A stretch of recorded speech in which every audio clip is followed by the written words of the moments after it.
como siempre, poder hablar su palabra, inmerecidamente, ¿cierto? Por la gracia de Dios, cada uno somos lo que somos. Así que vamos a recordar cosas que sabemos. No hay nada nuevo que podríamos añadir a lo que los apóstoles enseñaron, ni nuestro propio Señor Jesucristo.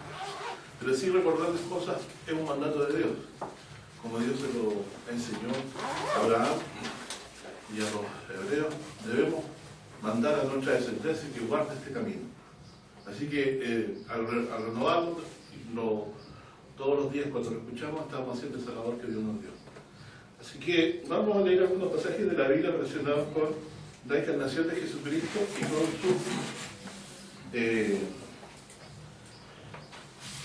y con la condición en la que adquirió al hacerse como uno de nosotros.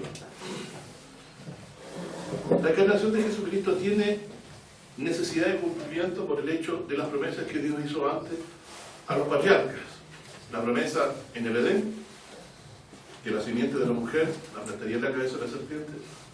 La promesa a los patriarcas, ¿cierto? Como Génesis 49 dice que no se apartará, dice, el cetro de Judá hasta que venga Silo, dice, y a él se publicará de gente. También otras profecías que hablaban relacionadas con el Mesías también, que fueron dichas, ¿cierto?, a David, ¿no?, que de la descendencia suya levantaría una lámpara para que gobernara para siempre. El Salmo 72, el Salmo 89. Por lo tanto, Dios quiso que su Cristo se hiciera parte de la simiente de los hombres. Habiendo estado antes con Dios, siendo uno con Dios, existiendo antes de las cosas, había la necesidad, por lo que Dios permitía, que Él tomara la condición de hombre. Y eso tenemos que reconocerlo siempre, porque de eso es lo que predicamos. De tal manera Dios amó al mundo que ha dado a su Hijo. Pero ¿cómo lo dio? Estando antes a su diestra, o como dice San Juan en la segunda carta, que nuestro Señor Jesucristo era el verbo de Dios que estaba junto a Dios, pero que se nos ha aparecido. Lo que más costó a los judíos fue entender esto, que Jesús era Hijo de Dios y que procedía de Dios. De hecho, cuando Él decía, mi Padre hasta ahora obra y yo obro, para ellos era una blasfemia, ¿se recordarán? Cuando Él dijo antes que ahora fuese, yo soy, pensaban que era un endemoniado, ¿cierto?, que decía estas cosas. Pero la respuesta es sabia, ¿cierto?, el que dijo, pues acaso un demonio abrió los ojos a los ciegos. Es evidente de que el poder de Dios era con él, y una de las cosas que más nos perturbaba era eso. Pero nosotros vamos a ir a tomar el aspecto también de su encarnación. En el Evangelio según San Lucas, ustedes pueden acompañarme a leer ahí, en el capítulo muy conocido del 1, ¿cierto?, tenemos en el versículo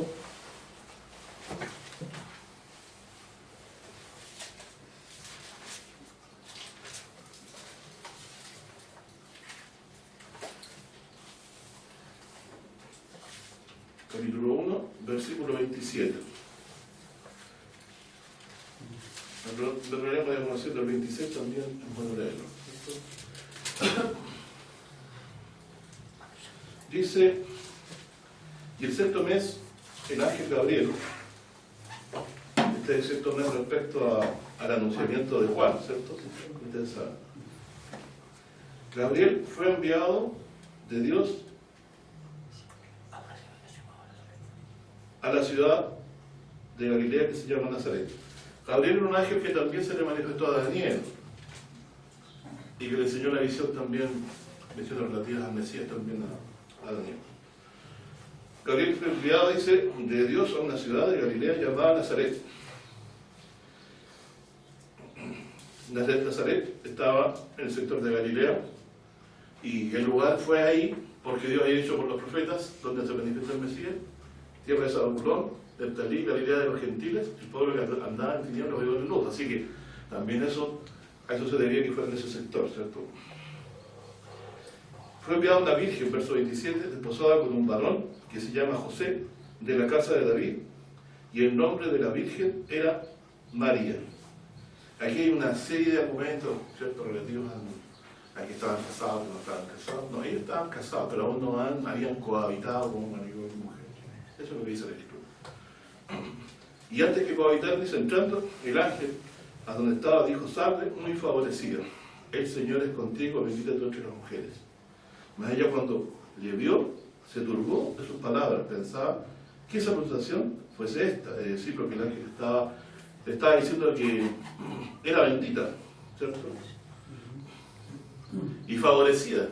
¿Y a qué se referirá? ¿En qué soy tan favorecida? ¿Cierto? Entonces el ángel le dijo, María, no temas, porque has hallado gracia cerca de Dios, y aquí concebirás en tu seno y parirás un hijo, y llamarás su nombre Jesús.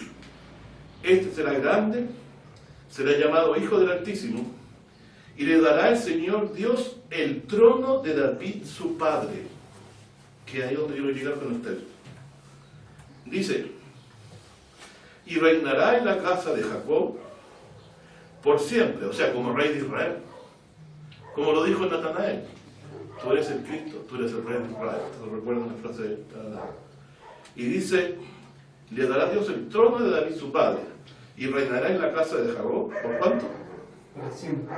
Por siempre, en versión antigua, o para siempre. Y de su reino no habrá fin. Bueno, después explica cómo va a procederse esto, ¿cierto? Pero yo no voy a seguir la lectura de eso. Lo que sí entendemos es que ella se posó en el Espíritu y el Espíritu de Dios se manifestó en ella por todo lo que dirán posteriormente, ¿cierto? Lo que sigue el 38 dice, entonces María dijo, he aquí la sierva del Señor, hágase a mí conforme a su palabra, y el ángel partió de ella. Entonces, vino para anunciar una buena noticia del ángel, que ella había sido escogida, María, para poder que naciese en ella, ¿cierto? El Mesías, el ungido de Dios anunciado, que iba a reinar sobre Israel con un reino eterno. O sea, esto fue dicho por un ángel de Dios, Gabriel, que también aparece en Daniel, donde también hay profecías relativas al Mesías también. Entonces, no podemos nosotros soslayar aquí la idea de que hay dos grandes ideas, ¿cierto? Dios estaba cumpliendo una promesa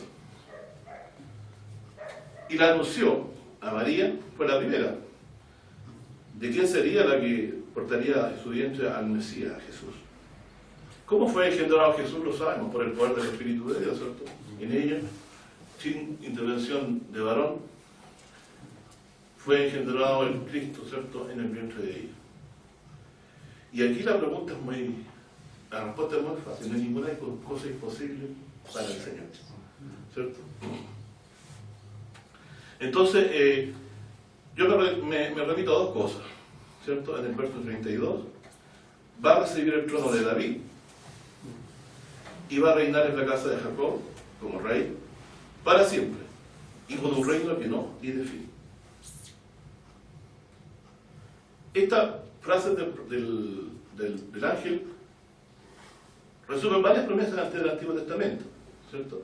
Como por ejemplo, vamos al Salmo 89, que lo debemos saber de memoria, pero vamos a citar algunas cosas de ahí para recordarlo.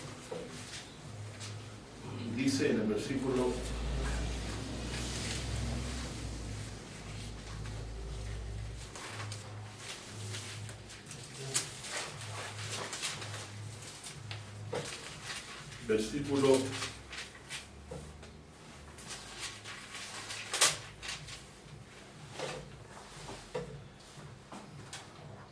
19 dice, entonces dice, hablaste en visión a tu santo y dijiste, yo he puesto el socorro sobre valiente. O sea, la ayuda va a venir de alguien valiente. Y David sí lo era. Recuerden, enfrentó con la confianza en Dios al gigante, ¿cierto? He hallado un escogido de mi pueblo, hallé a David mi siervo, ungido con aceite de mi santidad, porque fue ungido como rey, ¿cierto? Mi mano será firme con él. A eso se debía que David no quiso levantar la mano contra Saúl, les recuerdo. Había sido bendito por Dios y él no quiso levantar la mano contra el hombre que Dios había bendecido. Mi brazo también le fortificará. Aquí está hablando de que Dios lo va a fortalecer. No lo va a hacer enemigo, ni hijo de iniquidad le quebrantará. Mas yo quebrantaré delante de él a sus enemigos, y heriré a sus aborrecedores. Y mi verdad y mi misericordia serán con él. Y en mi nombre será ensalzado su cuerno. Término antiguo que significa poder. De lo cual anunció la madre de Samuel que Dios ensalzaría el cuerno de su Mesías. ¿Se acuerdan que lo hemos estudiado? Que él ensalzará el cuerno de su ungido y de su Mesías. Mesías equivale a ungido. Ungido con el Espíritu de Dios como rey, o podría ser también como sacerdote. Jesús es ambas cosas, es rey, sacerdote. Es sacerdote para siempre, según el orden de Melquisedec, ungido con el Espíritu de Dios, y también con el Espíritu de Dios es hijo de Dios. Bueno, y rey, por supuesto, de Israel y del mundo. Entonces aquí dice: asimismo pondré su mano en la mar y en los ríos su diestra. Él me llamará. Fíjense que cambia toda la forma de relacionarnos con Dios. Él me llamará, mi Padre eres tú. Jesús dijo: en los negocios de mi Padre me conviene estar. Lo he dicho muchas veces, pero aquí está la prueba. Yo también, Él me llamará, mi Padre eres tú, mi Dios y la roca de mi salvación. Yo también le pondré por primogénito. ¿Pero de quién es primogénito? ¿De nuestra familia? ¿De Israel? ¿O del mundo? El primogénito es el que todo tiene el primado. Alto sobre los reyes de la tierra. O sea, Jesús es primogénito de los reyes de la tierra. Y significa que es primogénito que de entre ellos como reyes que han gobernado por el poder de Dios. Dios ha levantado al primogénito de ellos, al más grande, al más importante, al que viene a mandar a todos los hombres. Yo también le pondré por primogénito alto sobre los reyes de la tierra. Para siempre le conservaré mi misericordia y mi alianza será firme con él. Entonces, si Dios hablaba de que y en mi nombre será ensalzado su cuerno, estaba hablando de un descendiente que vendría, porque David no llegó a gobernar sobre todas las naciones, ni aún a todas las naciones que habían ahí en la tierra prometida. Habían todavía algunos que eran naciones residuales de las que Dios había dicho que las echaran. Pero ahora Dios dice que al cuerno de David, al descendiente de David, Dios lo pondrá por príncipe o primogénito de los reyes de la tierra. ¿Qué dijo el ángel a María? ¿Habló relacionado con eso?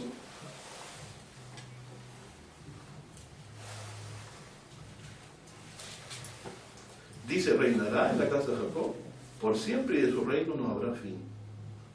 O sea, el reino del Mesías es para siempre.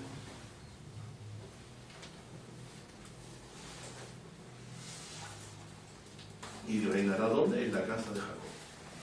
Entonces, un reino eterno para siempre que permanece. Aquí después se nos complementa y se nos dice que es un rey que va a ser rey sobre todos los otros reyes. Un rey que es sobre todos los otros reyes. Y dice, volviendo al Salmo 89, versículo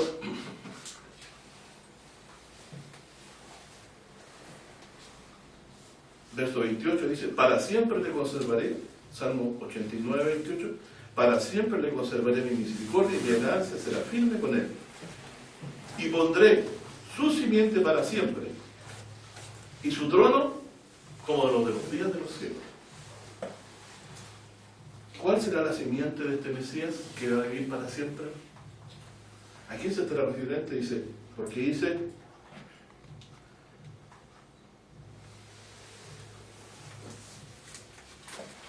y el alce será firme con él, verso 29, y pondré su simiente para siempre, y su trono como los días de los cielos.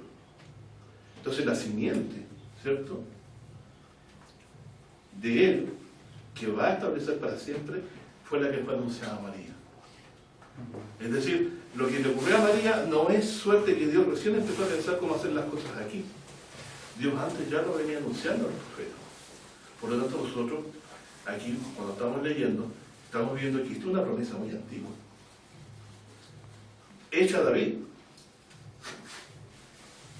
Entonces, ¿qué de nuevo hay en esto? Primero me entero que ¿por qué el reino no tiene fin? Es porque Dios pretende que gobierne sobre todas las naciones.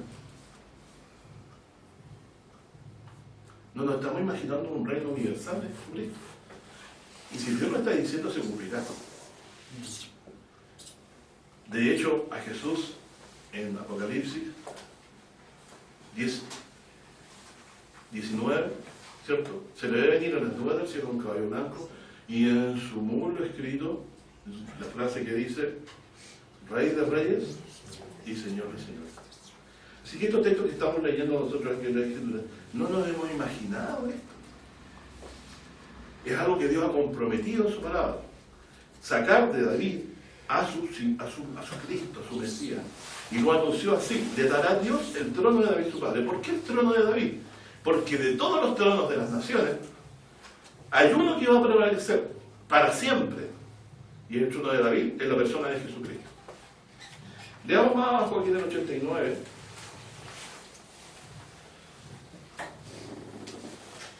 Y ahí es donde se empieza a prolongar la promesa firme. Verso 30. Si dejaren sus hijos mi ley y no anduvieran en mis juicios, si profanaren mis estatutos y no guardaren mis mandamientos, entonces visitaré con vara su rebelión y con azote sus iniquidades. O sea, cuando pecaren y se rebelaron contra Dios, la simiente de David. Más no quitaré de él. Miren la promesa firme. Miren la promesa firme. Más no quitaré de él mi misericordia, ni falsearé mi verdad. No olvidaré mi pacto. Aunque el mismo Israel o el mismo David se rebele contra Dios, él promete cumplir sí o sí esta promesa.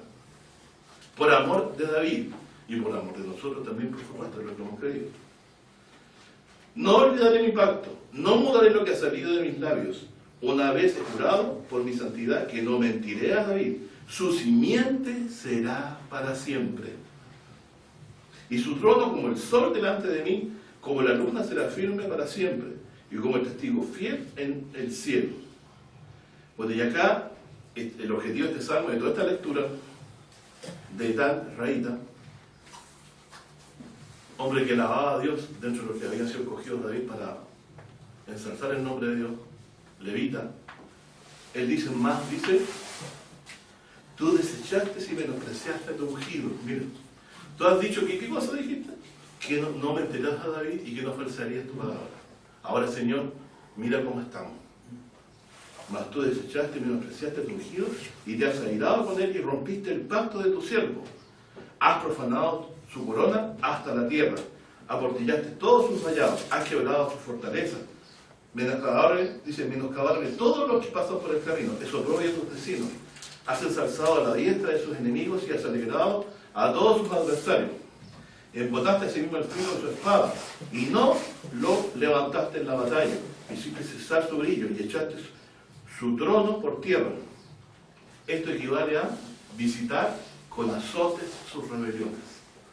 Es decir, cuando ellos pecaban contra Dios, Dios les podía incluso llegar a quitar al Mesías que tenían, o sea, al rey que tenían en ese momento, como fue el rey que cayó en manos de Nabucodonosor.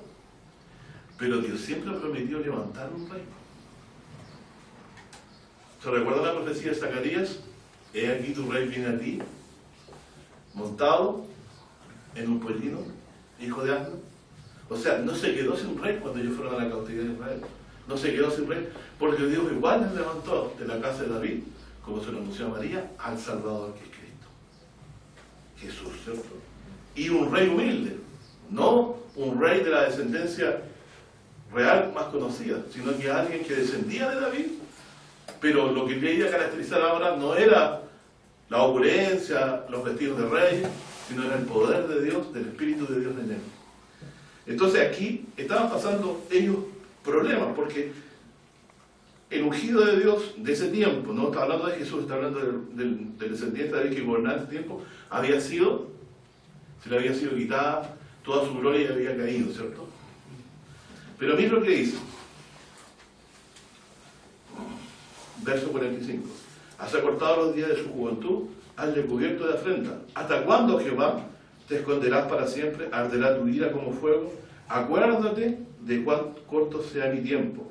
¿Por qué habrás criado en vano a todos los hijos de los hombres? ¿Qué hombre vivirá y no verá muerte? ¿Librarás tú del poder del sepulcro?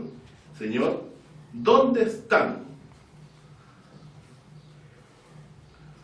tus antiguas misericordias que juraste a David por tu verdad.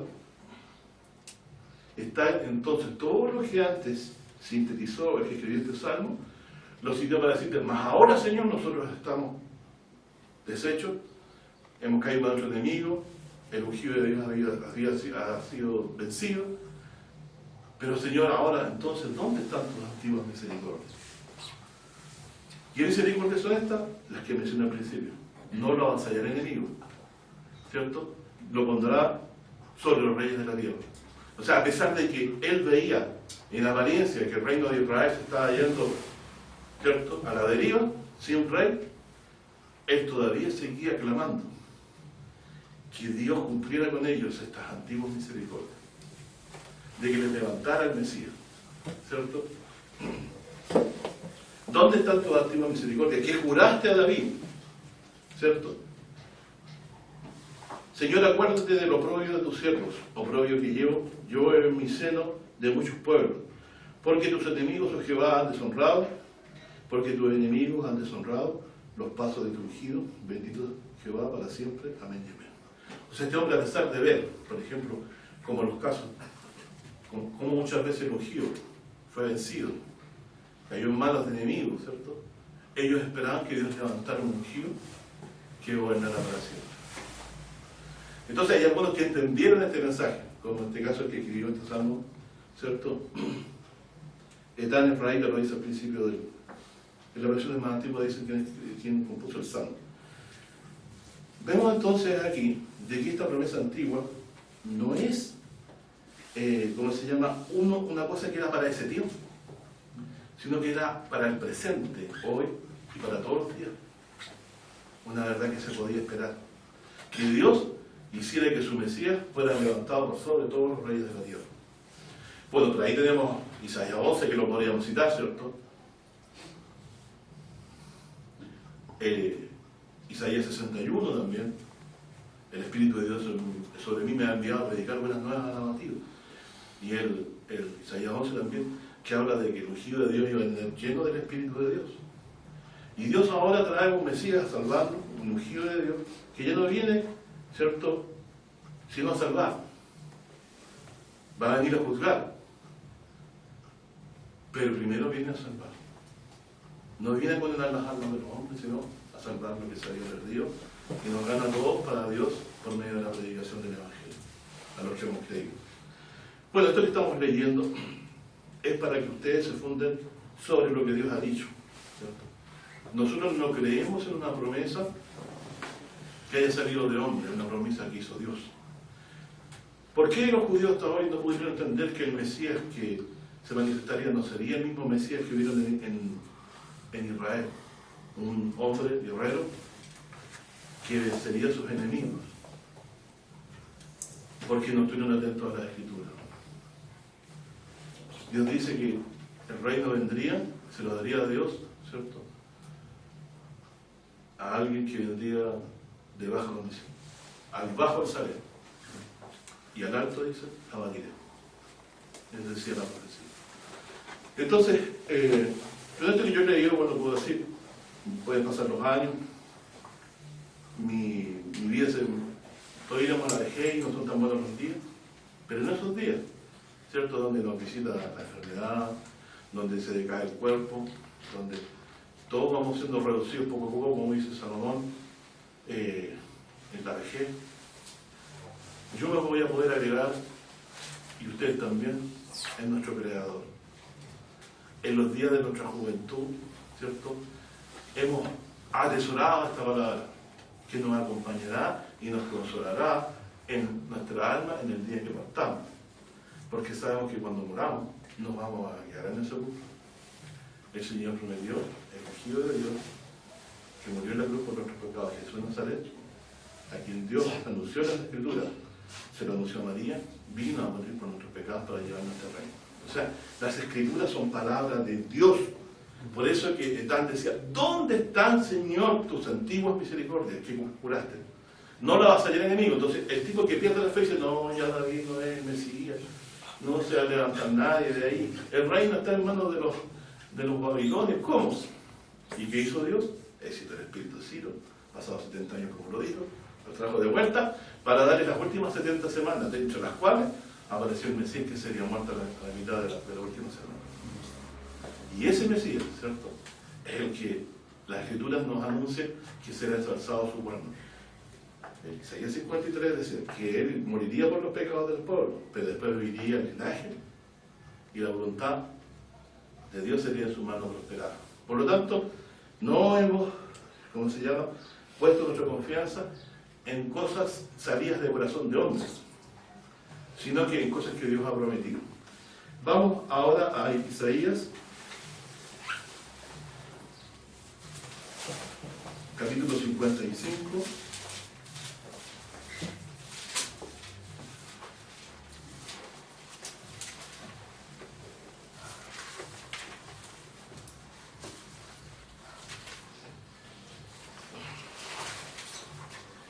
¿Dónde están tus antiguas misericordias que juraste a David tu siervo?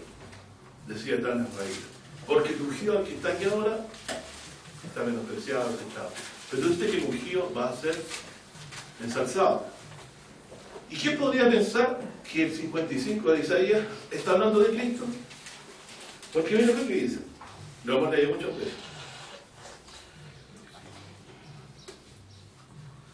A todos los sedientos, venid a las aguas.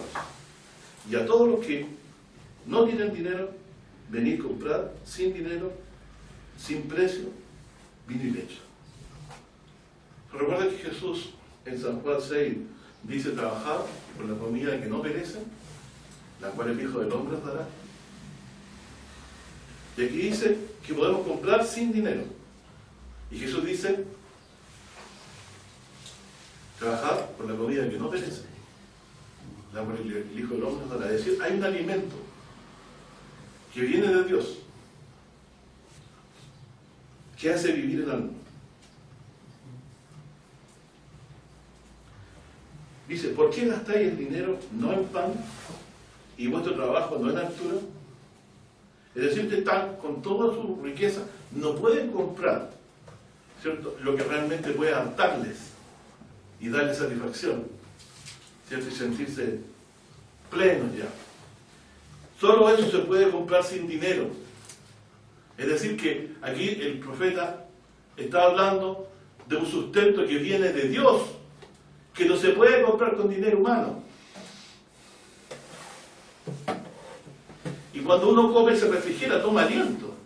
Ese es lo que dio el alimento, ¿cierto?, para poder hacer nuestras labores. Dice: ¿por qué gastáis el dinero no en pan y vuestro trabajo no en altura? Oídme atentamente y comed del bien, y deleitaráse vuestra alma con grosura. Aquí está el fin a la depresión, a la tristeza de corazón. Porque si nosotros nos aferráramos a esta promesa, la cual se compra y se recibe sin dinero, si tú has sentido esa sed de Dios, sed de la palabra de Dios, de la promesa de Dios, pues nos queda una sola promesa. Y una sola cosa que puede mitigar nuestra alma en medio de todo lo aflictivo que es vivir. Y es lo que Dios prometió a David.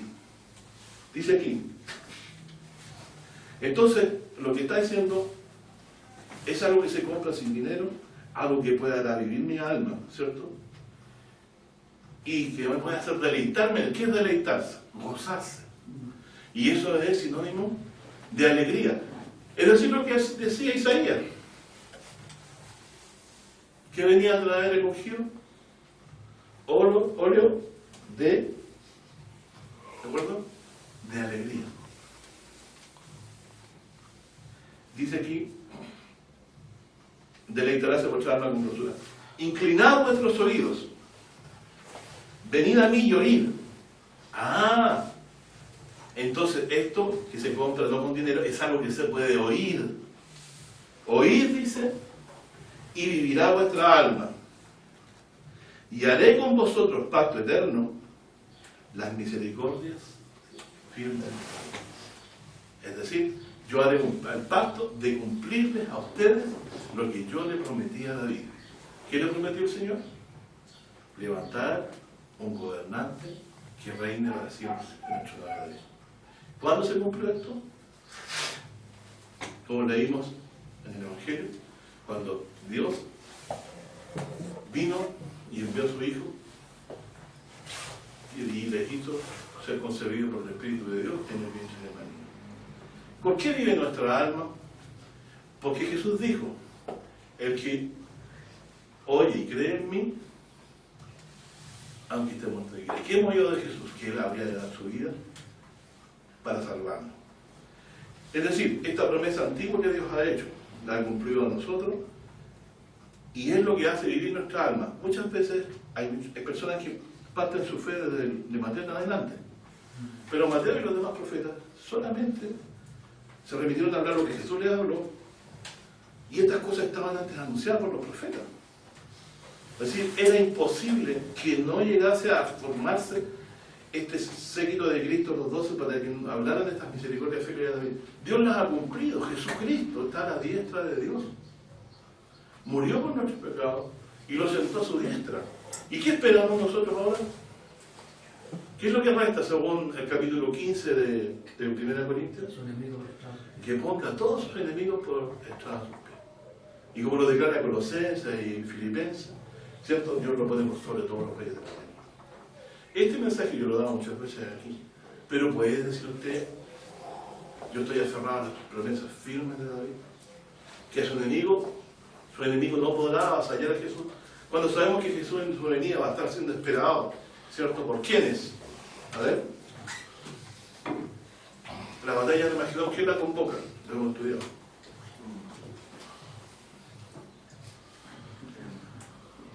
Y vi salir de la boca de la bestia, dice, del dragón y de nuestro profeta, 7 espíritus, a manera de rana, que son espíritus de demonios, que salen, perdón, 3 espíritus inmundos a manera de rana, que las 3 no sirven, que salen por toda la tierra, para congregarlos, para el día de la batalla del gran Dios Todopoderoso. Por ahí, dentro de Apocalipsis, se nos congregó en un lugar que se llama Armagedón. Al Megido, monte de Megido, a kilómetros de la Jerusalén de Dios. Es decir, el Señor va a ser confrontado por sus enemigos. ¿Y qué esperamos nosotros en ese día?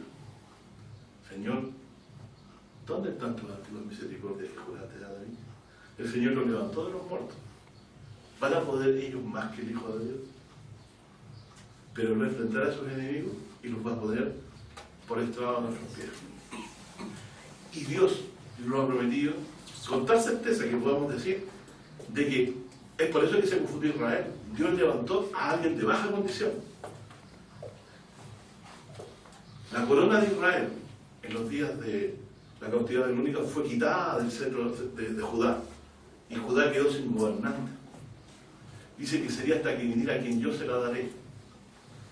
Al bajo alzaré, al alto abatiré. ¿Jesús de dónde nació? De un lugar que donde dijeron, bueno, mejor puede salir de Nazaret, algo bueno. Jesús entonces nació de baja condición.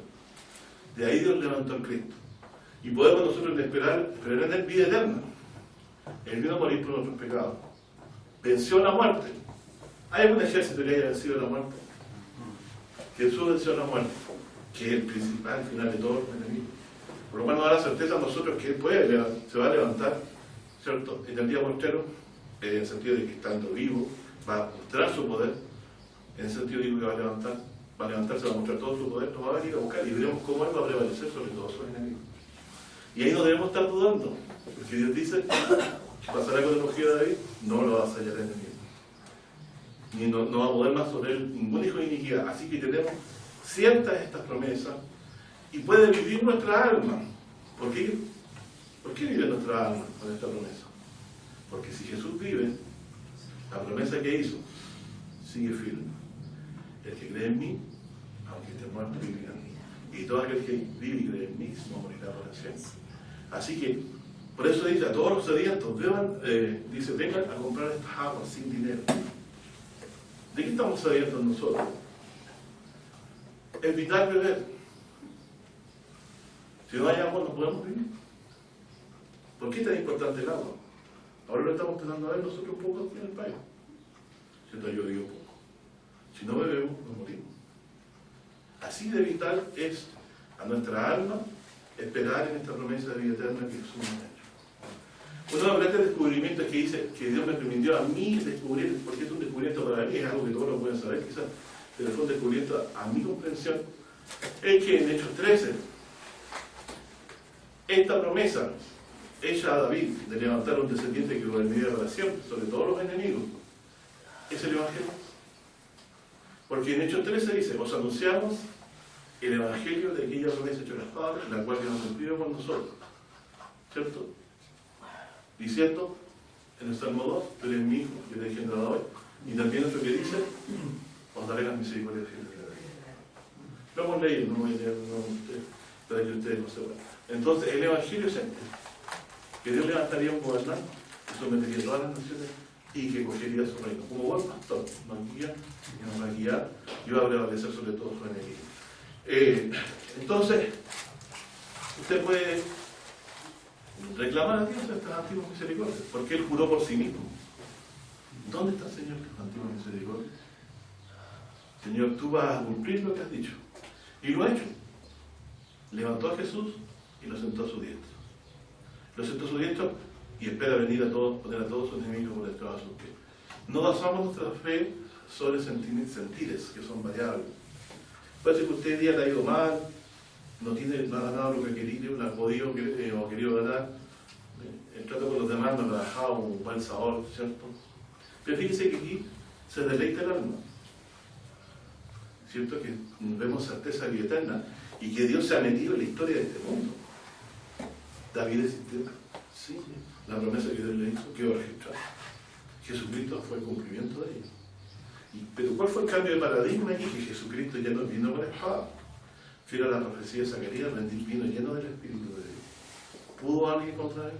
No pudo nadie contra él. Él, como se llama, sorprendía a cualquiera con el conocimiento del Espíritu de Dios que hablaba por boca de él, ¿cierto? Respondía o preguntaba. Por ejemplo, ¿de quién es hijo el hijo de David? De David, pensaba mucho. Y el Señor dice, ¿y cómo a David le llama Señor? Etcétera. Podríamos citar muchas cosas más. Bueno, mi resumen entonces de lo que vamos diciendo es que la encarnación de Jesucristo obedece a una promesa de Dios. Una promesa de Dios que Dios dijo que la cumpliría aun cuando Israel o el mismo Jesús hubiera revelado, Dios traería esto. O sea, iba a haber un gobernante eterno y para siempre. Las profecías de Daniel, ¿qué tienen que ver con eso? Lo mismo. Le venía diciendo Dios a Daniel, levantará Dios un reino que no será dado a otro, mas él permanecerá para siempre. Anunció al Mesías y sobre todo la venía un reino eterno que sometería a todos los otros, y lo hemos cumplido con lo que dice Salmo 89, con lo que está anunciado en Apocalipsis, que Jesús, el Hijo de Dios, viene a someter a todos los enemigos por detrás de sus pies. Así que, si usted basa su fe en las profecías de Dios, siempre va a vivir su alma.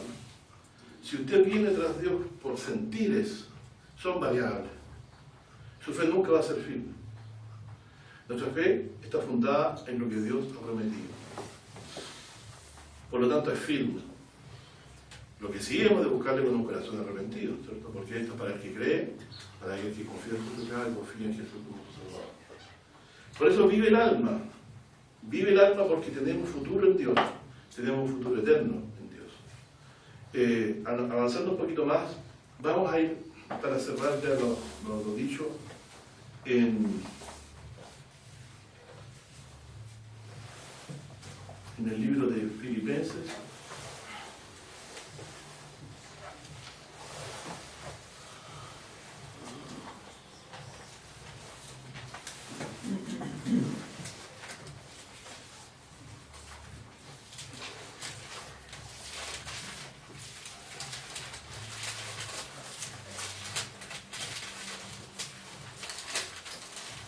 El capítulo 1 dice: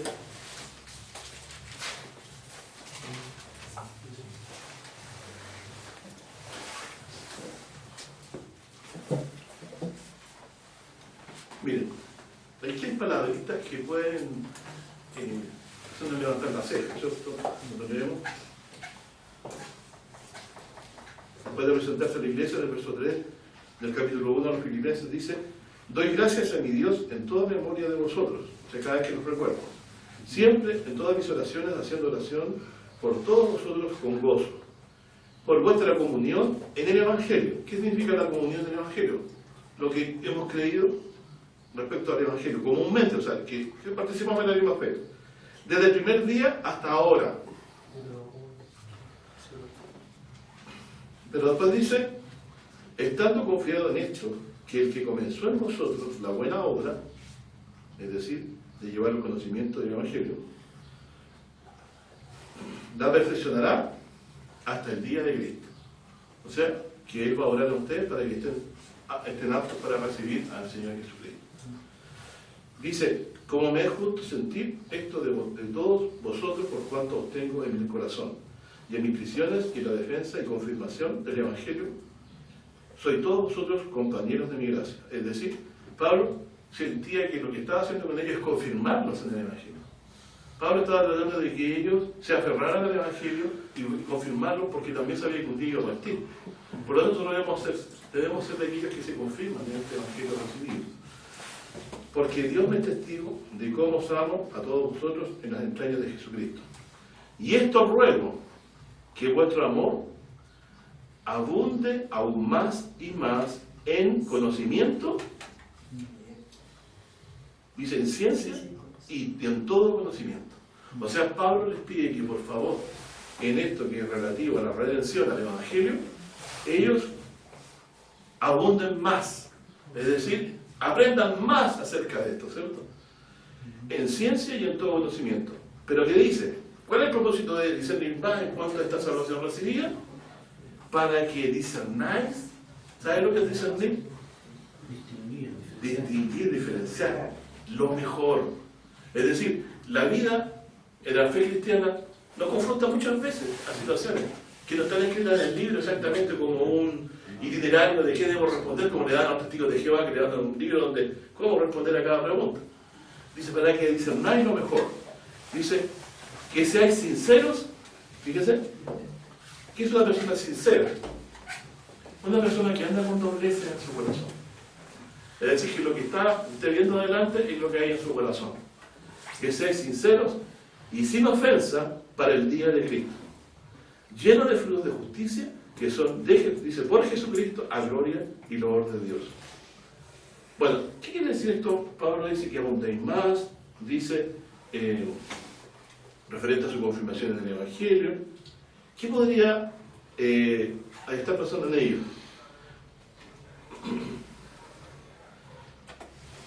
Vamos a ir entonces ahora a leer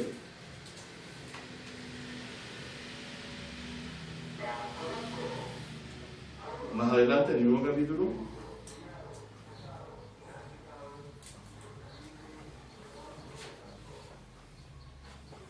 verso 23, porque de ambas cosas estoy puesto en estrecho, teniendo deseo de ser desatado y estar con Cristo, lo cual es mucho mejor. ¿A qué se refería esto? Ustedes lo pueden ver en otra carta donde dice, quisiera partir y estar con Cristo, lo cual es mucho mejor. Dice que lo mortal se ha absorbido por la vida. Se refería a que él quisiera quizás que Dios lo transformara ahora aquí en vida, como va a ser por los que estén vivos en su venida, y llevarlo a su presencia, ¿cierto? Pero el que decide eso es Dios, ¿cierto? Referente al beneficio que uno puede hacer con lo que está. Verso 24. Empero quedar en la carne es más necesario por causa de vosotros. Y confiado en esto sé que quedaré y aún permaneceré como todos vosotros para el provecho y gozo de la fe. O sea, ese es el propósito con el cual Él se considera que está dentro. Para que crezca vuestra gloria de mí en Cristo. Para que crezca, dice, vuestra gloria de mí en Cristo Jesús, para vida eterna, dice, otra vez a vosotros, dice. Por mi venida, perdón, otra vez a vosotros. Entonces, ¿qué es lo que pretendía? Quería ver una segunda vez, ¿cierto? Para que ellos puedan recibir más conocimiento, como había dicho antes, de la verdad de Cristo. Y él lo llama aquí, para que crezca vuestra gloria de mí en Cristo Jesús, por mi venida otra vez a vosotros, es decir, a través de que él otra vez vaya a hablarles la verdad. Solamente que converséis, dice, como es digno del Evangelio. Aquí hay una llama la atención. ¿Cómo puedo estar yo? Conversar significa vivir, ¿no? ¿Cierto? y ser como el digno del Evangelio, para que vaya a veros que esté ausente, o dice, oiga de vosotros que estáis firmes en un mismo espíritu. Es decir, que lo relativo al Evangelio debemos pensar lo mismo. Unánimes, combatiendo juntamente por la fe del Evangelio. Que es lo que yo estoy hablando, tratando de fundar mi fe en promesas hechas. Como decían los propios, las promesas hechas a los padres, a los patriarcas. Y en nada intimidados de los que se oponen, que a ellos ciertamente es indicio de perdición, mas a nosotros de salvación. Y esto de Dios, porque a vosotros os es concedido por Cristo, no solo que creáis en Él, sino también que padezcáis por Él, teniendo el mismo conflicto que habéis visto en mí, y ahora oís estar en mí. O sea, ustedes van a parecer similar a como me ven a mí ahora que estoy padeciendo y siendo afligido. De hecho, eso ocurrió con las iglesias cristianas. Entonces dice, por tanto, como vamos a padecer por causa de la fe y debemos estar preocupados de, ¿cierto?, crecer en el conocimiento del Evangelio, eso es lo que nos va a fortalecer para las tribulaciones. Dice, por tanto, si hay alguna consolación en Cristo, si algún refrigerio de amor, si alguna comunión del Espíritu, si algunas entrañas de misericordia, cumplid mi gozo, que sintáis lo mismo, referente a quién, a Jesucristo. ¿Cierto? Tanto para el conocimiento de la salvación como para también cómo debemos vivir entre nosotros. Dice, cumplid que sintáis lo mismo, teniendo el mismo amor, unánimes, sintiendo una misma cosa. Nada hagáis por contienda o por vanagloria, antes bien en humildad, estimándoos inferiores los unos a los otros. ¿Cuántas veces hemos leído este pasaje, cierto? Pero ahora es su contexto, ¿qué quiere decir? Ellos estaban a punto de ser confrontados, ¿cierto? Y el conflicto que Pablo tenía por causa del Evangelio, lo iban a tener ellos también, es decir, aflicciones. Entonces les dice, ¿cierto?, que el consuelo para esas cosas consiste, ¿cierto?, en el amor de Cristo. Y aquí, en creer cómo el amor se entregó para salvar a fin de cumplir la Escritura y ser el Mesías anunciado, ¿cierto?, que salvaría al pueblo de sus pecados.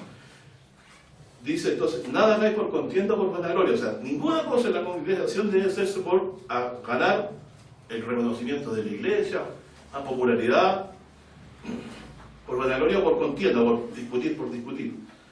Antes bien en humildad, estimándonos inferiores los unos a los otros, no mirando cada uno lo suyo propio, sino a cada cual también a lo de los otros. Si vemos esto hoy, ¿cierto?, generalmente no se da. En las congregaciones se forma un grupo selecto, ¿cierto?, que disfruta de lo mejor de la palabra, y en la iglesia no participa de lo mismo. Y para qué decir cuántos estragos se han hecho en el nombre de Cristo en las congregaciones, ¿cierto? Cómo se han maltratado a las ovejas de Cristo, cómo se ha usufructuado de ellas, cómo se ha abusado de ellas, ¿no? Entonces dice, pasa esto porque dice, no debemos cada uno mirar lo propio, o sea, lo que a mí me conviene, sino cada cual también lo de los otros. Haya pues, ¿no? Por eso dice que ellos debían abundar más en el conocimiento de Jesucristo.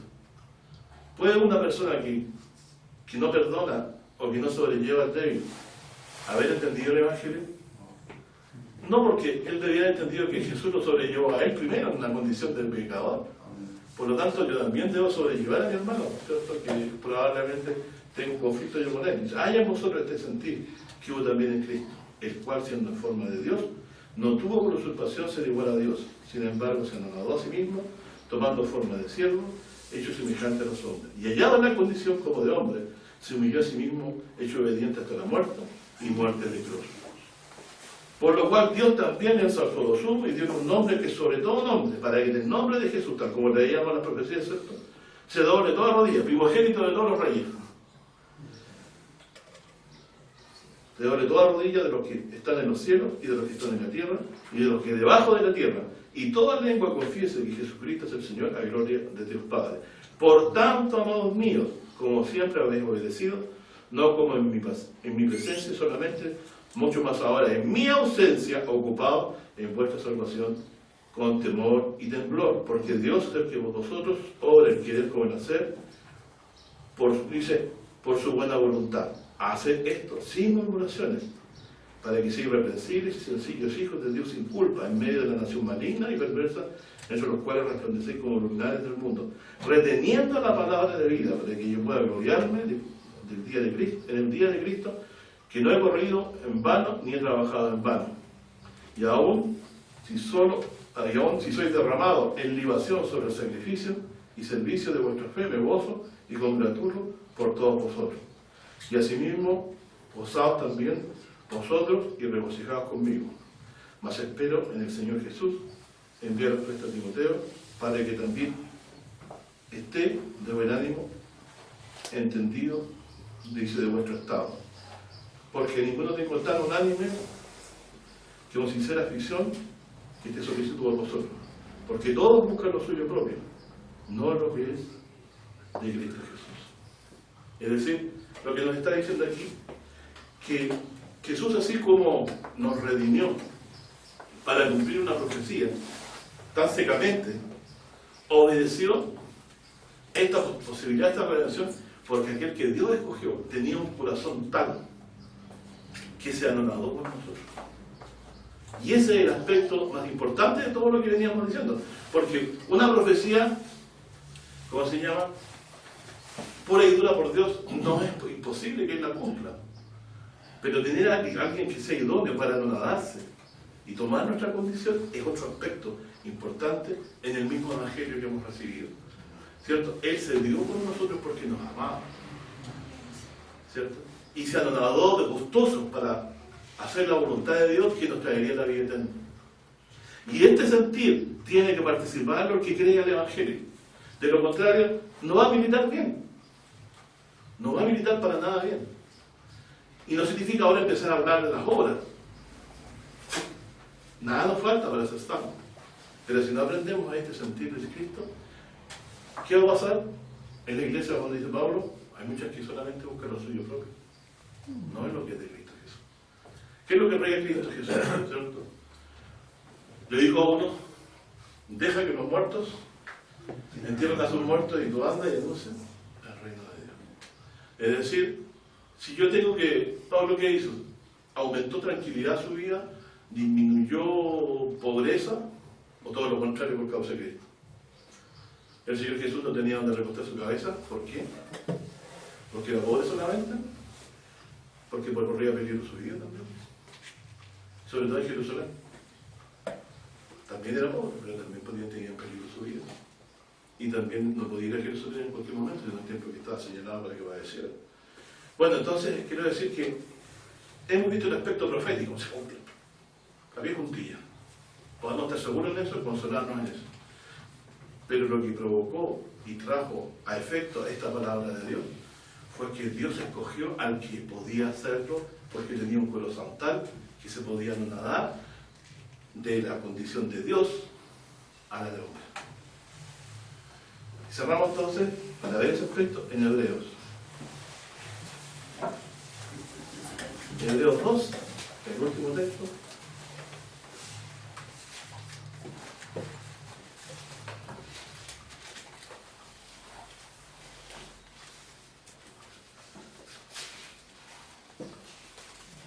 Bueno, este texto ustedes se lo saben de memoria, lo leí muchas veces, me imagino.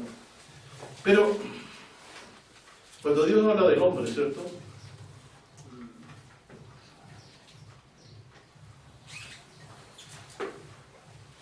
Capítulo 2 dice,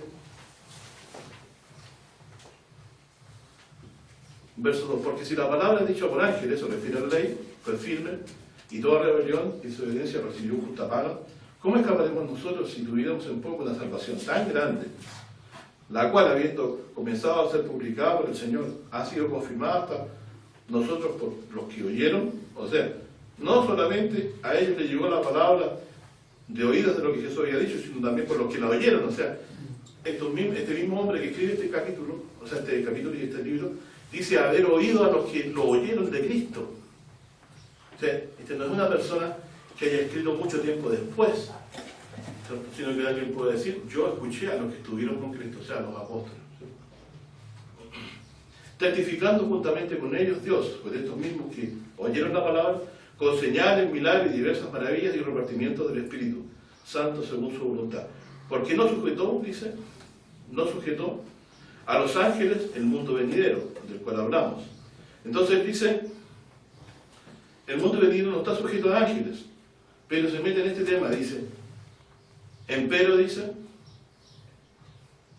testificó empero uno en cierto lugar diciendo, ¿qué es el hombre que te acuerdas de él? Dice, y el hijo del hombre que lo visitas, tú lo hiciste un poco menor que los ángeles. ¿Se recuerdan lo que hablamos del anonadamiento de Cristo?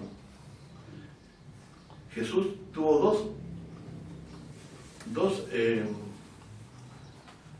anonadamientos. Primero, de hijo de Dios, siendo igual a Dios, se hizo hombre.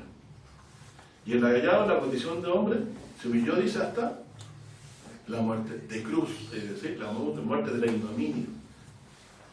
Murió como un criminal para el mundo, pero él murió por los pecados nuestros.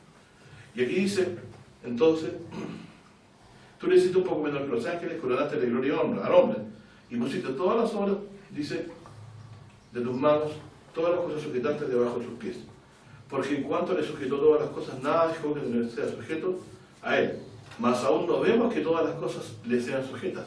Y aquí está hablando entonces que este salmo, aunque Dios se refería a Adán, finalmente a él no fueron sujetas todas las cosas, por el contrario, se le salieron de las manos, quedaron en manos del enemigo de Dios, ¿cierto? Y en manos de los enemigos de Dios. Sin embargo, sí hay alguien en que Dios sujetó estas cosas, que es Jesús.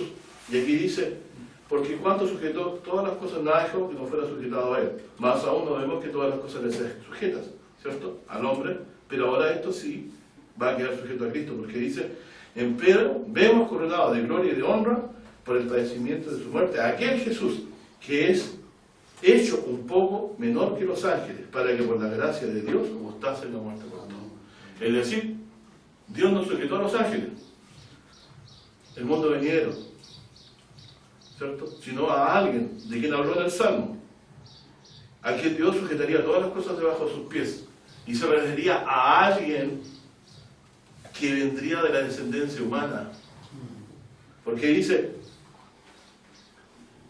¿quién es el hombre para que te acuerdes de él? Y después dice, todas las cosas sujetaste debajo de tus pies. Entonces, un hijo de Adán sería alguien a quien Dios sujetaría todas las cosas debajo de sus pies. Y dice aquí, entonces, verso 9, empero vemos coronado, verso 9, de gloria y de honra por el padecimiento de su muerte, a aquel Jesús que es hecho un poco menor que los ángeles, para que por la gracia de Dios gustase la muerte por todos. ¿Por qué se mete en este tema? Porque ha dicho antes en el capítulo 1, y lo leímos el domingo pasado, que dijo del Mesías, adórenle todos los ángeles de Dios. E incluso los ángeles, ¿cierto?, le sirven. Entonces no fue sujeto, sino a un descendiente de Adán, ¿cierto?, que gustó la muerte por todos, ¿cierto? Entonces dice, empero hemos coronado de gloria y de honra por el padecimiento de su muerte, a aquel Jesús que se echó un poco menor que los ángeles, para que por la gracia de Dios gustase la muerte por todos. Porque convenía que aquel, por cuya causa son todas las cosas, y por el cual todas las cosas subsisten, habiendo de llevar a la gloria a muchos hijos, hiciese consumado por aflicciones al autor de la salvación de ellos. Porque el que santifica y los que son santificados, de bueno son todos, por lo cual no se avergüenza de llamarlos hermanos, diciendo, anunciaré a mis hermanos tu nombre, y en medio de la congregación te agradaré. Y otra vez, yo confiaré en él, y otra vez, aquí yo y los hijos que me dio Dios. Así que por cuanto los hijos participaron de carne y sangre, él también participó de lo mismo, para destruir por la muerte al que tenía el imperio de la muerte, y se sabe el diablo, y librar a los que por el temor de la muerte estaban toda la vida sujetos a servidumbre. Porque ciertamente no tomó a los ángeles, sino que la simiente de Abraham tomó. Por lo cual debía ser en todo semejante a los hermanos, para venir a ser misericordioso y fiel pontífice en lo que es para con Dios, para expiar los pecados del pueblo. Porque en cuanto él mismo padeció siendo tentado, es poderoso para socorrer a los que son tentados. Bueno, entonces vemos aquí que la encarnación de Jesucristo obedece a lo que Dios había establecido que se hiciera. Pero tener tal corazón de anonadarse a uno mismo requería una condición propia del Hijo de Dios. Dios podía determinar las cosas, pero si no contaba con el sentir de su Hijo, que era uno con él, esto no podía ser posible. Por eso vemos que la redención es obra del Padre y también del Hijo de Dios, quien se dio a sí mismo.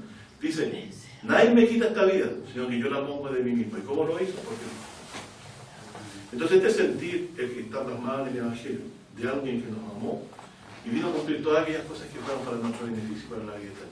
Por lo tanto, en eso debemos abundar más, en como dice por ahí Pablo también, mirar este amor de Cristo y sea todo conocimiento.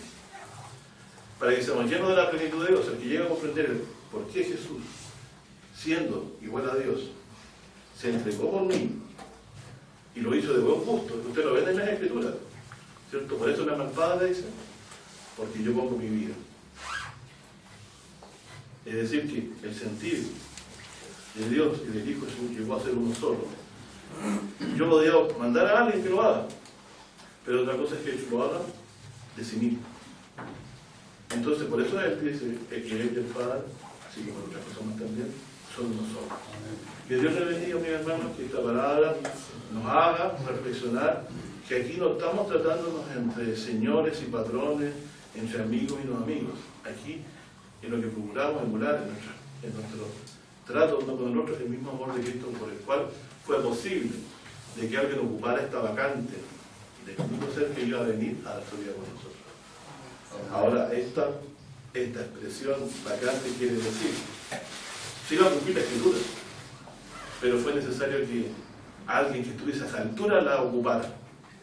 Solo Jesús de Nazaret se le puede llamar hijo, en la plenitud que corresponde, porque como dice en 3 de Juan, es hijo de Dios, en verdad y en amor. Usted puede ser hijo por creación, pero más hijo es el que lo es porque está unido en a Dios, en la verdad y en la forma de amar, que es única de Dios, misericordioso. Y ahora sí, que Dios los bendiga. Amén.